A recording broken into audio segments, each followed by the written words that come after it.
यहाँ से दोनों ब्लाउज के मेन फैब्रिक के आगे और पीछे वाले पल्ले की कटिंग भी हो गई है। देखिए ऊपर हमारा अस्तर है और नीचे की तरफ मेन फैब्रिक भी है। ये रहा ब्लाउज का आगे वाला पार्ट और ये है ब्लाउज का पीछे वाला पार्ट। जिनको भी अस्तर वाले ब्लाउज की कटिंग करने में दिक्कत होती है या फिर उनको बस थोड़ा सा आता है ब्लाउज की कटिंग करना और वो लोग अस्तर को ऐसे और मेन फैब्रिक को एक ही में चिपका के अच्छे से कटिंग नहीं कर पाते हैं, डरते हैं, तो उनके लिए एक बहुत ही आसान सा तरीका, जिससे कि उनका कपड़ा जो है बिगड़े भी नहीं और आसानी से वो लोग कटिंग भी कर पाए बिना डर के और कम समय में, तो वैसा तरीका आज मैं आप सभी को बताने वाली हूँ। तो आप लोग वीडियो के लास्ट तक बने रहिएगा, तब जाके सब कुछ आप सभी को समझ में आएगा।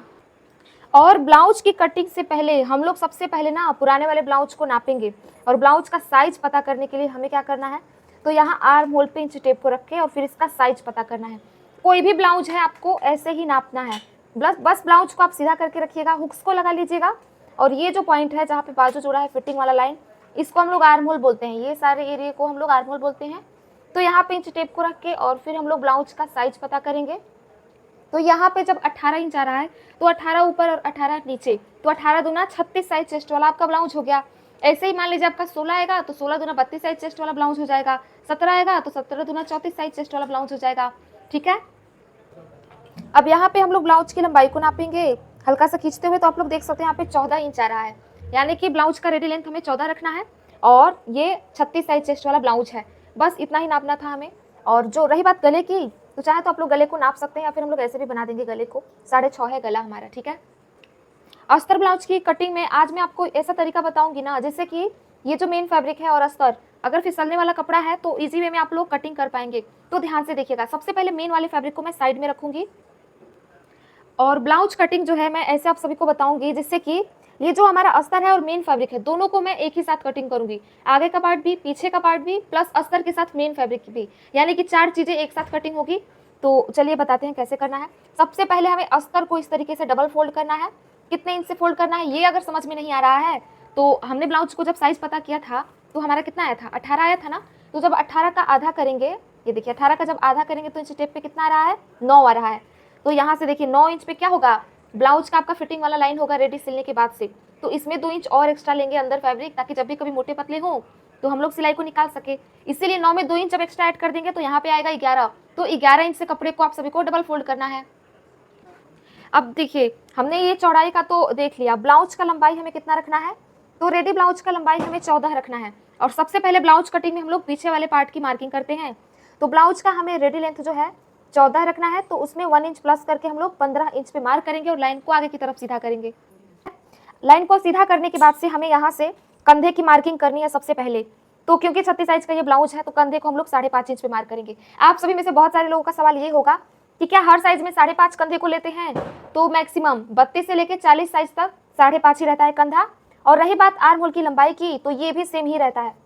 32 से लेकर 40 साइज तक के ब्लाउज में आर्म होल की लंबाई को भी हम लोग 6 इंच रखते हैं। यहाँ से ब्लाउज का फिटिंग वाला लाइन बनाएंगे। तो हमने ब्लाउज का साइज पता किया था तो 18 आया था, तो जब 18 का हम लोग आधा करेंगे तो कितना होगा, 9। 9 दूना 18 होता है ना, तो चेस्ट का ये चौथा भाग हुआ 9, 9 चौको 36 हो जाएगा। ठीक है, तो 9 पे हमारा फिटिंग वाला लाइन होगा, 2 इंच आपका सिलाई वाला मार्जिन होगा।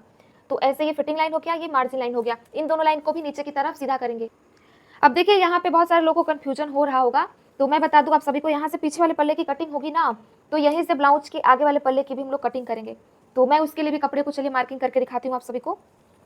तो जब भी ब्लाउज का हम कटिंग करते हैं तो बैक पार्ट में जितना भी हमने लंबाई लिया हुआ है उसमें 1.5 इंच एक्स्ट्रा ऐड करेंगे। तो बैक पार्ट के लिए यानी पीछे वाले पल्ले के लिए मैंने 15 इंच लिया है, तो 15 में जब 1.5 इंच ऐड करूंगी तो यहाँ पे आएगा 16.5। तो 16.5 इंच में हम लोग मार्किंग करेंगे और इस वाली लाइन को एकदम हम लोग आगे की तरफ सीधा करेंगे। ठीक है, लाइन को हमने आगे की तरफ सीधा कर दिया है जहाँ से हमारा फ्रंट पार्ट कटिंग होगा, आगे वाला पल्ला। तो हम लोग क्या करेंगे, यहाँ से कपड़ा एक्स्ट्रा कट कर देंगे और यहाँ से एक्स्ट्रा फैब्रिक को हम लोग कट करके निकाल देंगे। अब यहाँ से मैंने कटिंग कर लिया एक्स्ट्रा फैब्रिक। ये जो फैब्रिक है इससे हम बाजू की कटिंग करेंगे बाद में, जो कि वीडियो में आगे आप सभी को पता चलेगा। अब इसके बाद से हमें करना क्या है, तो गले की मार्किंग करनी, आर्म होल वगैरह।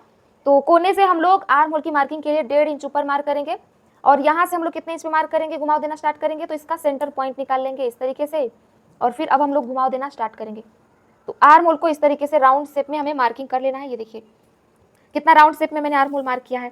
अब इसके बाद से गले की चौड़ाई को हम लोग मार्किंग करेंगे। तो 2.5 इंच चौड़ा हमारा गला रहेगा और जो गले की लंबाई है उसको पुराने ब्लाउज से ऐसे नाप लेंगे। पुराना वाला ये नापी है हमारा, नीचे सिलाई में हमारा इतना फैब्रिक जाएगा, तो उतना फैब्रिक छोड़ के और फिर हम लोग ऐसे रखेंगे ब्लाउज को और यहाँ पे एक मार्किंग करेंगे। ठीक है, तो इतना लंबा हमें गला रखना है। नाप के दिखा रही हूँ, गले का लंबाई 10.5 है और जो गले का चौड़ाई है नीचे की तरफ वो हम 3.5 इंच रखेंगे। 3.5 इंच गले का चौड़ाई, ऊपर 2.5 है, नीचे 3.5 रखा है, क्योंकि नीचे से थोड़ा सा गले का चौड़ाई बढ़ाएंगे तो ज़्यादा अच्छा लगेगा देखने में, इसके लिए। ठीक है, अब इसमें भी गोलाई देना बहुत ज़्यादा ईजी है, बस कोने से हमें 1 इंच ऊपर मार्क करना है और इसको भी राउंड शेप दे देंगे इस तरीके से, तो एकदम गला हमारा राउंड शेप में होगा। अब इसके बाद से पीछे पीठ पे जो 2 टिकिन देते हैं उसकी मार्किंग करेंगे यहाँ से 4.5 इंच की दूरी पे। जो टिकिन की लंबाई होगी वो भी 4.5 इंच ही होती है, हर साइज के ब्लाउज में 4.5 इंच लंबा टिकिन होता है। यहाँ से हैवी साइज में थोड़ा बस आगे की तरफ हम लोग बढ़ा लेते हैं, दोनों तरफ से आधा इंच कपड़े को पकड़ के हम लोग स्टिच करने वाले हैं। ठीक है, तो इसकी अब यहाँ से पीछे वाले पार्ट की पूरी तरीके से मार्किंग हो गई है। अब हम लोग यहाँ से आगे वाले पल्ले की मार्किंग करेंगे। ठीक, इसके बाद से यहाँ से हम लोग आधा इंच से थोड़ा सा कम फैब्रिक को पहले मार्क करेंगे आगे वाले पल्ले की कटिंग से पहले। हाई हुक में जो हमारा फैब्रिक जाता है ना सिलाई में, बटन पट्टी और काज पट्टी में, तो उसके लिए हम लोग पहले ही कपड़ा मार्किंग कर लेते हैं। अगर इसको मार्क करके कटिंग नहीं करेंगे और गले में से ही हाई हुक बना देंगे तो गला जो है आगे का वी जैसा हो जाएगा, तो बस उसके लिए ये मार्किंग की है। अब इस लाइन से सारा मार्किंग करना हम लोग स्टार्ट करेंगे और इसी लाइन से 5.5 इंच की दूरी पे हम लोग फिर से कंधे को मार्क करेंगे पीछे के ही जितना, और पीछे के ही जितना आर्म होल की लंबाई को भी रखेंगे। इस बात को आप लोग ध्यान में रखिएगा। 6 इंच आर्म होल, 5.5 कंधा। ब्लाउज का फिटिंग वाला लाइन 9 इंच पे हम लोग मार्क करेंगे इस तरीके से। 2 इंच एक्स्ट्रा हमारा सिलाई वाला मार्जिन है। लाइन को आगे की तरफ सीधा करेंगे। पीछे में कोने में हमने 1.5 इंच लिया था, लेकिन आगे वाले पल्ले में हम लोग गहराई देते हैं, इसीलिए कोने से बस 1 इंच ऊपर मार्क करेंगे। और घुमाव देना कहाँ से स्टार्ट करना है, तो आर्म होल की लंबाई पे इंच टेप को रख के यहाँ पे मार्किंग करेंगे और यहाँ से हमें घुमाव देना स्टार्ट करना है इस तरीके से। ये देखिए, तो ये आर्म होल की भी मार्किंग हो चुकी है। ये जो मैंने फिटिंग वाला और मार्जिन वाला लाइन बनाया है, इनको नीचे की तरफ सीधा करेंगे। ये जो मैंने लाइनिंग बनाया हुआ है, इस वाले लाइनिंग से हम लोग गले की चौड़ाई को मार्क करेंगे। ठीक है, इसको भूल जाना है क्योंकि ये हाई हुक में मतलब बटन पट्टी कज पट्टी में जाएगा। तो यहाँ से गले की चौड़ाई को मैंने 2.5 इंच मार्क किया, पीछे में भी इतना ही लिया था। आगे का जो गले का लंबाई है उसको हम लोग 6.5 रखेंगे। गले का चौड़ाई मतलब लंबाई जो है 6.5 रखेंगे। नीचे से जो गले का चौड़ाई है उसको हम लोग 3 इंच रखेंगे, क्योंकि गला जो है ब्रॉड एकदम राउंड में बनेगा, वी जैसा होने का कोई संभावना नहीं रहेगा, इसीलिए। इसके बाद से यहाँ से हम लोग इस तरीके से लाइन को सीधा करते हुए ब्लॉक क्रिएट करेंगे। कोने से बस 1 इंच ऊपर मार्क करेंगे और गले का भी राउंड शेप दे देंगे हम लोग एकदम आसानी से। ये देखिए, तो गले का राउंड शेप भी बन गया। अब इसमें हमें ब्लाउज में बाकी की मार्किंग्स करनी है, जैसे कि बेल्ट का। तो बेल्ट को हम लोग 12.5 इंच पे मार्क करेंगे। 32 से लेकर 40 साइज तक के ब्लाउज में सेम रहेगा। ठीक है, और ये जो गला है इधर के साइड से 4.5 इंच की दूरी पे मैं बेल्ट जैसा शेप देने के लिए मार्किंग करूंगी। इससे 1 इंच कम आर्म होल के साइड यानी कि 3.5 इंच इधर के साइड मार्क करना है। अब तीनों लाइनों को हम लोग एक ही में जब मिला लेंगे तो बेल्ट की मार्किंग जो है हो जाएगी। ये देखिए, बेल्ट की मार्किंग कितना प्रॉपर वे में हुआ है।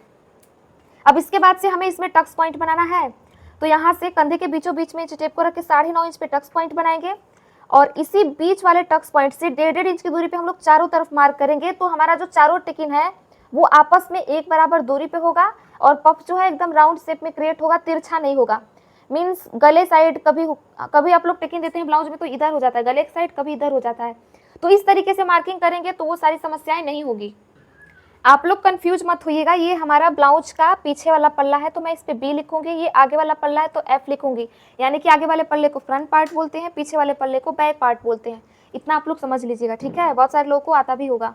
अब कितना कपड़े को पकड़ के हम लोग सिलेंगे, मैं उसकी मार्किंग करते जा रही हूँ, आप लोग देखते जाइएगा और उसी हिसाब से आप लोग भी मार्किंग कीजिएगा और उतने ही कपड़े को पकड़ के सिलिएगा भी। ठीक है, तो पहला वाला तो हो गया। दूसरे वाले में हम लोग लगभग 1 इंच कपड़े को पकड़ के स्टिच करते हैं। बाकी तीनों जो टेकिंग होता है ना उसमें सेम कपड़े को ही सिलते हैं, मीन्स एक बराबर कपड़े को पकड़ के। तीसरे वाले को हल्का सा डाउन करते हैं, चौथे वाले को आर्म होल में ले जाके मार्किंग करते हैं। और ये देखिए पूरी तरीके से मार्किंग हो चुकी है। तो ब्लाउज के आगे वाले पल्ले की और पीछे वाले पल्ले की मार्किंग हो चुकी है, लेकिन अभी हम लोग कटिंग नहीं करेंगे। अब हमने मेन फैब्रिक को लिया है ब्लाउज का और इसको भी डबल फोल्ड करके रखा है, जैसे अस्तर को रखा था 11 इंच से, वैसे ही देखिए यहाँ पे 11 इंच लिखा है। अब हम क्या करेंगे, इसी के जस्ट ऊपर हम लोग अस्तर मार्किंग किए हुए अस्तर को रख देंगे। ये देखिए कुछ इस तरीके से, नीचे मेन फैब्रिक है, ऊपर अस्तर है और एक बार में हम लोग गले और आर्म होल की कटिंग वगैरह भी कर लेंगे बहुत ईजी वे में। ठीक है, इससे बहुत ज़्यादा टाइम बचेगा आप सभी का। तो ये वाला तरीका आप सभी लोग ज़रूर से आजमाइएगा, इससे डर भी खत्म हो जाता है कि हमें मार्किंग कैसे करना है। एक बार मार्किंग कर लेते हैं उसके बाद कटिंग करते हैं तो कोई दिक्कत नहीं होती है। और जैसा कि मैंने आप सभी को बताया था कि एक साथ चारों चीज़ें कटिंग होगी, तो देख सकते हैं ब्लाउज का पीछे वाला पार्ट, ब्लाउज का आगे वाला पार्ट, प्लस इसके नीचे दोनों मेन फैब्रिक भी है हमारा। तो एक साथ 4 चीज़ें हुई ना कटिंग। तो इसी बात पे आप लोग वीडियो को लाइक कर दीजिएगा और चैनल को सब्सक्राइब कर लीजिएगा जो लोग नए होंगे। मैं डेली सुबह लाइव भी आती हूँ, सुबह 10:30 बजे, तो आप लोग लाइव में भी जुड़ के हमसे स्टिचिंग सीख सकते हैं फ्री ऑफ कॉस्ट।